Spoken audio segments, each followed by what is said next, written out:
Chapter 2. The slapping sound of bare footfalls on stone echoed through the halls of the Trojan palace. This was not the pitter-patter of little feet, though they were small.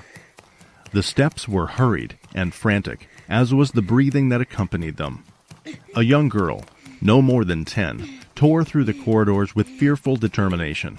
Her long, sleep-mussed hair whipped behind her as she ran, and her nightdress threatened to get tangled in her legs. She hiked the hem up so that she could continue unhindered.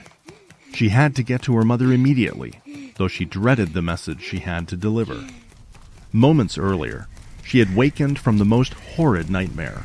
Destruction had surrounded her, and as much as she tried, there was no escaping it. Even after waking completely, the acrid smell of smoke filled her nostrils, and the cries of thousands of terrified people rang in her ears. The sounds of clashing swords followed her down the hallway as she ran, the heat of imaginary fires prickling her skin. This was no dream she had fallen into. It was a vision of the worst sort, and she knew without a doubt how it would all begin. That is, unless she could stop it. She slowed her steps as she neared the room in which her mother was giving birth. She gasped loudly for breath, as she wondered just when and how the corridors had grown so much in length. She lifted a bare foot and rubbed it, her heels having taken the brunt of the pounding force as they slapped against the stone floors. Her respite was brief, though, as the sound of her ragged breathing was eclipsed by the indignant shriek of the newly born.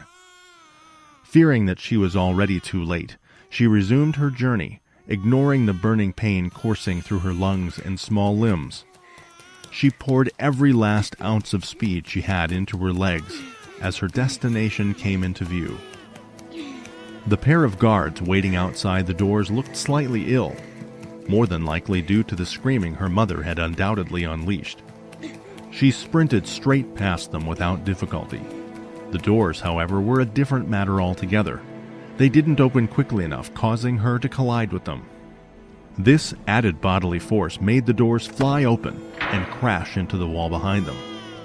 A stunned silence followed in which she thrust her urgent message.